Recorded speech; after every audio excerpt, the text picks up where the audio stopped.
Hi, this is Matthew. We're going to go back to something kind of. I made a video about how the Buckingham Nicks album came out. Well, I got my copy on CD and listened to it. I did hear the streaming version, of course.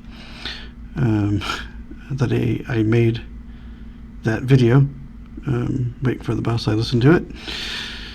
And I thought I would just do a proper review of it. Of course, it was done. Obviously, Lindsey Buckingham and Stevie Nicks met in high school. And then they met a couple years later. And she joined Lindsey's band called Threads, I believe. I think it was a longer name, but they kind of did that for a while, and then they decided to go to LA. I think they dropped out of school and went to LA and stuff. He wanted to pursue music, and she followed him. Stevie did a lot of waitress stuff and other jobs. Well, he went to try to do more musical things and improve his guitar playing and such. Ended up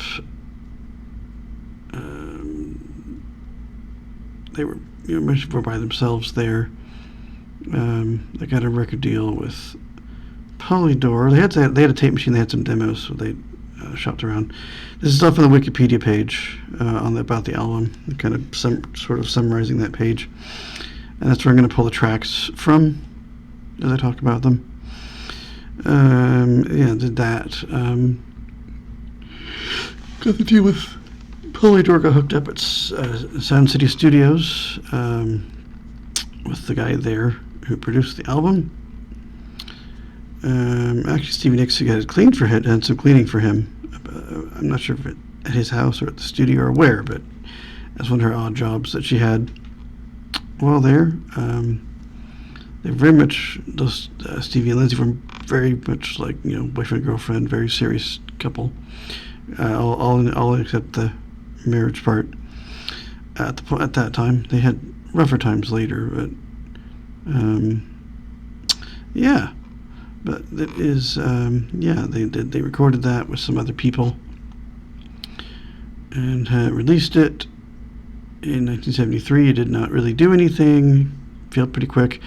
Has a success in Birmingham, Alabama, apparently. One DJ liked to play them on his kind of progressive rock hour or show or something, and did some stuff there. They did have some touring. I guess some recordings have surfaced bootleg-wise out there. And I think there's maybe some other demos around the time that have surfaced. This was widely bootlegged from vinyl copies, pretty much, I think. I found a YouTube version of it several years ago. I don't know what it came from. It sounded pretty good, but now it's officially out there. Came out September 19th of 2025. It's now the 25th of September 25 as I record this, so it's not too long ago. Explains why I couldn't, I had a little bit of trouble getting it, but I got it. Not huge trouble. I bet they've sold more copies now than they ever did.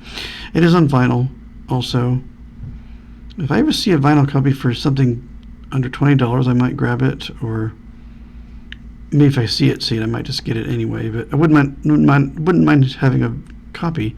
It'd be cool to have a vintage copy. I don't think I can find one of those, but I guess a new copy would suffice. Some of the prices for vinyl just irritate me, though. One record should not cost $24. I'm sorry. I'm cheap. It should be under that. I gave us 2 or more and stuff, but I don't like to pay that. I just don't like to. But this is a really good album. You just hints of what they were going to do in Fleetwood Mac, which they joined.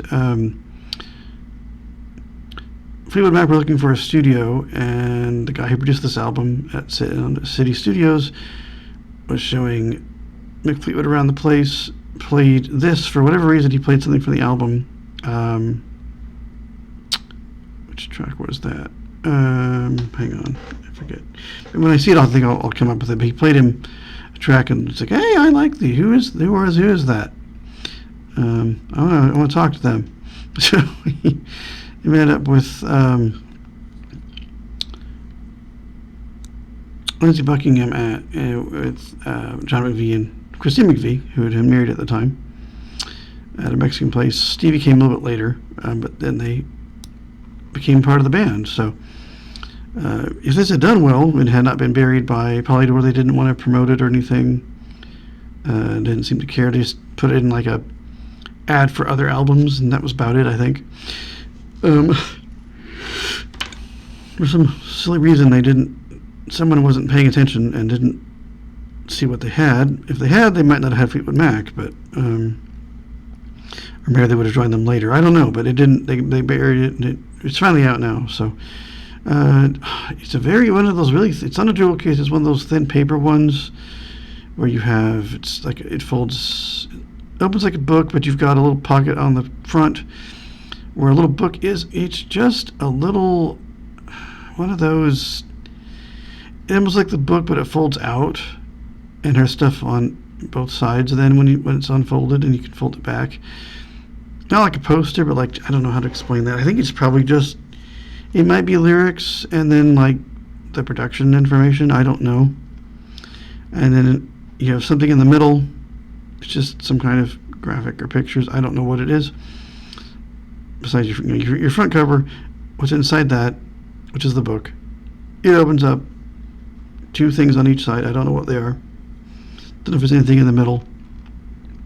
If you close that or leave it open, whichever, the bottom half, I guess you would call it, is where the disc is. And of course, it has a back. But it's one of those kind of cases. I don't know they're very papery, very thin. Thank God it survived the all the places it went. It was fine. Thank goodness. One of those regular kind of bubbly envelopes kind of thing that Amazon likes to send things in. Yeah, it got here. It's fine. It's in good shape. It works. Nothing's damaged on it. We'll hit the tracks here.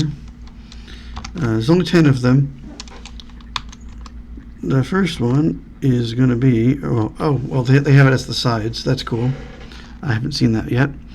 We have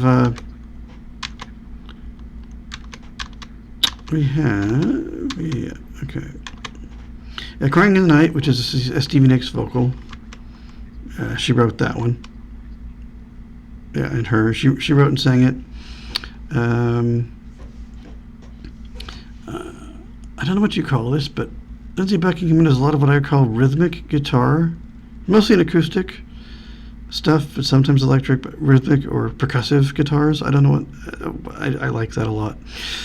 Mostly a lot of acoustic stuff. He does a lot of what I call percussive or rhythmic guitar in this album. It's all over the place. Some neat things here that you definitely went into Fleetwood Mac, but just it's nice to have it on display. Just kind of him and Stevie with some other studio guys and people that they found. I had worked with a little bit. It's kind of nice to see it. Good song, good strong lead, I think. When they got a new console in that studio, because I guess Lindsey partially owned it at the time, and this was the first thing they ever made on it. So that's kind of cool. And then we have Stephanie, which is an instrumental. He's doing kind of just some neat guitar. Doesn't really do much. Some of these songs are a little short, but you could see what was developing, and it's a good thing. Yeah, just a nice instrumental guitar here. Really is nice. Nice rhythms going on. Simple, but it works. No soloing or anything here, but I like it. Yeah, he wrote that one. Lindsey Buckingham did. Just to have him just kind of playing. Fairly simple but rhythmic-y, kind of interesting sounding stuff on guitar. And then it comes Without a Leg to Stand On, which is another catchy little tune. A little short, but I like it. Nice guitars and stuff. Lindsey Buckingham wrote this, and Lindsey Buckingham also is lead vocal here. Stevie is harmonizing on it. I think everything. She's one or both are there on the other tracks, even if they're not singing lead. There's harmonies going on. by both very nicely, I might say. And then we have Crystal. I think that's the one I believe they heard on that the Fleetwood heard. This is the original version here. I guess it's on the Fleetwood Mac album next after this. They're self-titled again. Because Fleetwood Mac had been around, since 1968 or something, and they'd had several different lineups and troubles and all kinds of stuff going on. I need to dip into that catalog. I have not done so very much. It's been hard to find. It's getting easier to find, but it's been very hard to find those albums. They just do not appear very often. I think they're all streamable now. I'll have to go look and see if they're streamable. There's a really good set of Fleetwood Mac that's a 3-discer. It was a collection. I cannot remember its name. I have it. And it has like everything on it, including this early stuff that like you just don't see on collections. It was a really cool set. It was one I asked for my birthday, and actually I actually got it. It's just because it was just like I couldn't believe what was on it. It was like everything. It was in order. It was amazing. I love that album. It's great. I need to pull it out again. But that is on Fleetwood Mac. I need to go find that. I need to go hear this and another track in a second and see what they did with it. Yeah, this is a really cool song. Yeah, it's a cool song. A little short, but I like nice. One reviewer I saw, he kind of likened it to The Chain, but it's not that tempo, that style. It's simpler than that. It's slower than that. But it's just it's a good song. Stevie Nicks wrote that one. But Lindsay sings it. Lisa Buckingham sings it, but Stevie Nicks wrote it. So yeah, it's her track there. And then Long Distance Winter, that's a good one too. I like everything on here, but yeah, they're just solid tracks. I don't know how to explain it. Stevie Nicks wrote that one, and she is also doing lead. Of course, there's always harmony by Lindsay or Stevie, depending on what track it is. And that is side 1. So side 2 will start with track 6. Nice to know this breakdown. I didn't know this breakdown before. Yeah, there is a really weird. I think there's an interesting longer gap there, which is interesting. Usually you don't see that on these kinds of. I think there's a longer gap between tracks. Usually they just go from one to the next. Doesn't matter if, where the side divisions were. But there's a gap here, longer than I kind of expected. I think right between here and the next song, which is. Oh, well, they say it's number 1, it's track 6. Don't Let Me Down Again, which is really catchy. It keeps getting in my head. The darn thing should have been on the radio. It's really good. There's a big instrumental thing in the middle that might get a bit repetitive, but I like it anyway. Apparently, it's on the Fleetwood Mac live album, which I've heard like a whole bunch of times, and I don't remember it being there. I'm going to have to go find it now. I probably didn't even realize. I just maybe thought it was a newer song that I hadn't known from the period. So I heard every album. I heard most of their albums from this later period that they started in. Not all of them. I just somehow missed this one. Why I didn't. The whole album is really good. It's a good live album. Apparently there's some kind of expanded version. I'm gonna have to go find now because I didn't know about it. Got on tapes years ago from the library. I don't know how many times I checked that thing out from the library on tape because I didn't have a CD version. I just kept checking the thing out. Every time it would come up, I would get it. I'd go take it back home again and bring it back. I want to say 4 or 5 times, maybe 3 or 4, maybe 5. In high school, I checked that darn thing out. Yeah, this is apparently on there. If I had a radio show, I would play this stupid song on it. I swear, it's that good. And probably the last track on here I would play. There's a lot of good stuff. I'd probably play the whole album if I had a place to do that. I would probably make this big. We're playing this now, but I don't have a place to do that right now. Lindsey Buckingham wrote it, and Buckingham, of course, did the singing on it of course. Lots of nice guitar from that electric guitar from Lindsey Buckingham. He's a very underrated guitarist, in my opinion. People don't talk about him like they should. He's just kind of, I don't know. They just don't think about it. But yeah, he's in my top guitar. He's in my guitarists I really like list of really good guitarists. He's in there. I don't know where, but he's in there. And then we have Django, which is very flamenco picking guitar style. If you hear flamenco guitar, it's very much like, it's not that, but it's like that. Nice rhythmic, just it's an instrumental. I forget the guy who it's named after, but just another instrumental tune. Oh, John Lewis wrote it. I don't remember who John Lewis is. I don't think he was in this band, but they got it. He got it from something. It's a cover. The only cover on here, I think, is this instrumental tune here. I think Django guy was a pianist. I think. Yeah, instrumental, of course. Yeah, I don't know where this came from, but it's a neat track. He does cool things with it. Yeah, it's really short, really short. Yeah, it does not take long to listen to this album, but it's really good. It's worth your time if you haven't. And then we have Races That Run, another great tune. Yeah, Stevie Nicks wrote it, and she sings on it. Just cool songs. You could just tell where they were going.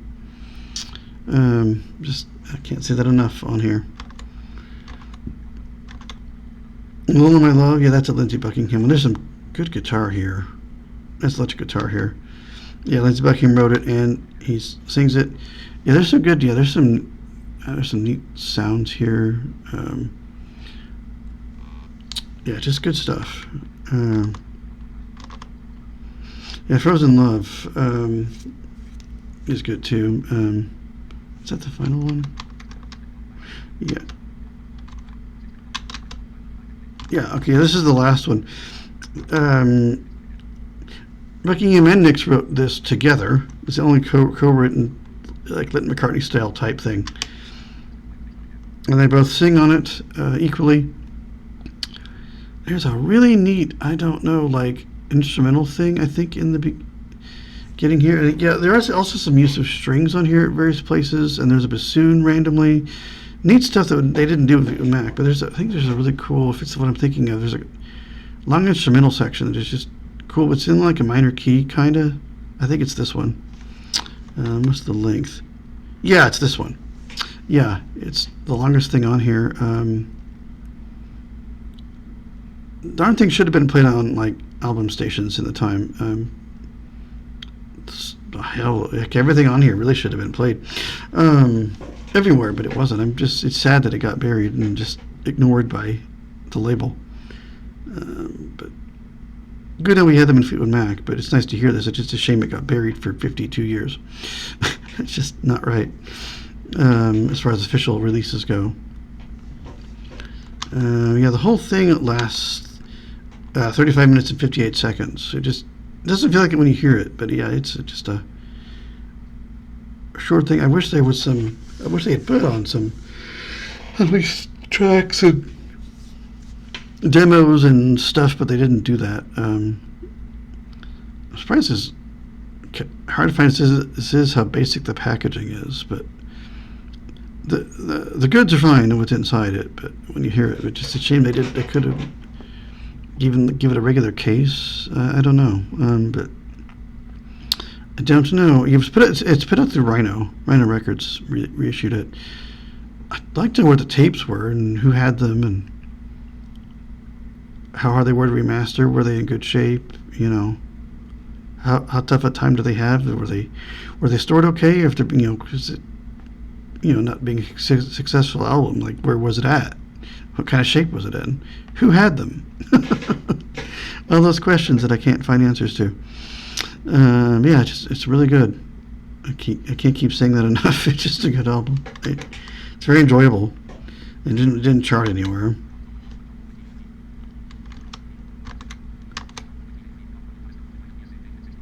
Oh, we charted in a U.S. Billboard chart at 83. That's weird. Got to 2880. That's weird. Okay, yeah, here's the people who are on here. The first two are obvious. Stevie Nicks. Lindsey Buckingham plays guitar, vocals on guitar, bass guitar, percussion. Okay, that's interesting. And Stevie it just says vocals. She plays tambourine in Fleetwood Mac when she was doing that. And I think they stopped talking last year. Sadly, they've had a tricky relationship for many years. Just you worked with somebody for so long, sometimes you just can't quite be around them all the time. I guess so. You're just all the time you're with these people, and sometimes you just can't take it anymore. That seems to be what's happened with those two, which is a shame. Hopefully they'll speak again and do things together with the remaining members of the band, which are just John McVie and Mick Fleetwood now. Christine McVie died. She was very good. It's a shame. They all together made a good band. Now we'll go to the other people on the album here. The additional people here, we have What I Watched on guitars, which they did do some gigs with him at the time that were bootlegged. He's on one of them, I think. He's several of the guitars. I think more the rhythm side. But I think some of it is Lindsey Buckingham too. But he might have just maybe playing similar rhythms to him. But I like the guitars on this album. I can't keep saying that enough. There's Chef as a band and bass guitar. Doesn't say what tracks, but obviously Lindsey played some, and he must have played others. Maybe when he wasn't singing them, I don't know. I don't know if it was all overdubbed. Just no information. Mark Toolin was also on bass guitar, so he had a couple of bass players they were using at different times for the sessions. Peggy Sandvik was a keyboards. There's a little bit of keyboards somewhere. She played those. Monty Stark was a synthesizer. There is a little bit of that. There are hints of that going on. Jim Kettner was on drums. Did a good job, I think. Nice, decent job. Probably not like Mick Fleetwood, but very good, solid drumming. It sounds good to me anyway. Ron Tutt was also on drums, so you had two pretty competent guys. Good job by all involved, as far as I'm concerned. Kerry Hoppy Hodges was on percussion and drums. So you had several different drummers on this album doing different things. George Calvin was also on percussion. Richard Halligan was a string arranger. Okay, doesn't say what the players are.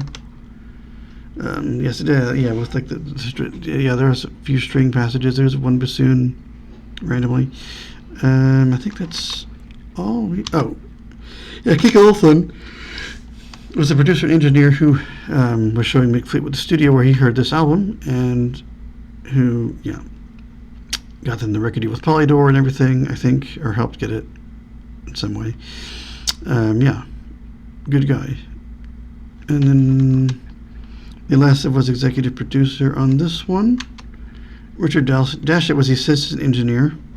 Okay, good to know. Jimmy Watchell was the album designer and the photography. I guess they're just naked on the cover, apparently. I don't know.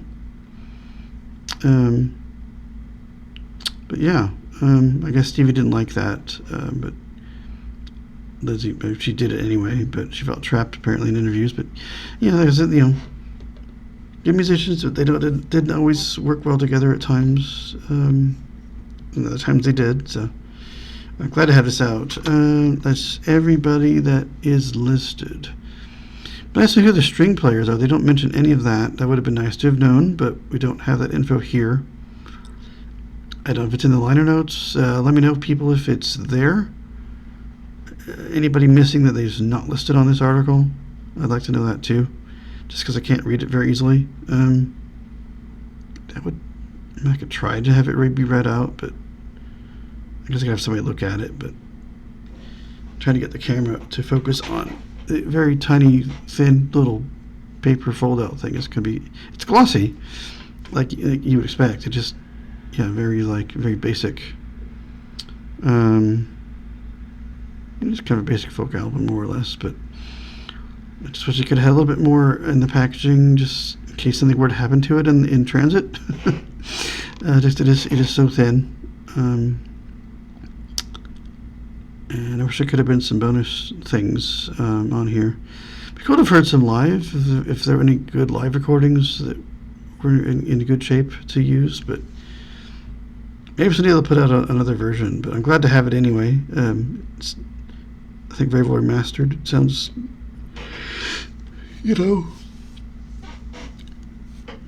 what it is. An album that didn't do well, that was mixed and stuff, but I don't know how, and mastered and stuff, but it got buried. It shouldn't have been buried, but I'm glad it's out finally. You can stream it anywhere. You can buy anywhere. You can buy CDs and vinyl also. Probably can buy. You can purchase it digitally too, I'm sure, as well. I've not looked, but I just stream it just because it's the quickest way. But you could buy the tracks out there digitally also if you wanted. What I paid, I didn't pay too much for. I can't remember what I paid right now. It's on Amazon and other places that sell music. You might be able to go to somewhere and get it if you have a actual record store around still. Gosh, I'm trying to think if we even have a place anymore now. I don't know that we do. I guess, yeah, there's one downtown that maybe could get it. But I have it here. I got it myself, so they still have. Well, it's a lot of used stuff. They do get in new stuff, and they can order stuff. But yeah, glad this is out. Long time coming. Good to have a nice release of it. I enjoy it. I'll probably keep playing this thing for a while. It's good. One of those things I'll come back to probably a lot, or a track will get in my head and like, oh, I'm going to go play that track now. Yeah, Buckingham Nicks. It's out everywhere. There are vinyl copies too, and CD copies, streaming versions everywhere. You can purchase it digitally. I have no doubt. I haven't looked, but I'm pretty sure you can. Yeah, glad to have this out there and available. And hopefully there's some more copies now. That it's, yeah, famous people on it. Big label that has reissued it. Love to know more about that, guys. Love to know more about the reissue and all that stuff. Just because I like that kind of information. It interests me. But I can't find it. Cannot find it anywhere at the moment. That'll do it for now. I will see you guys in another video.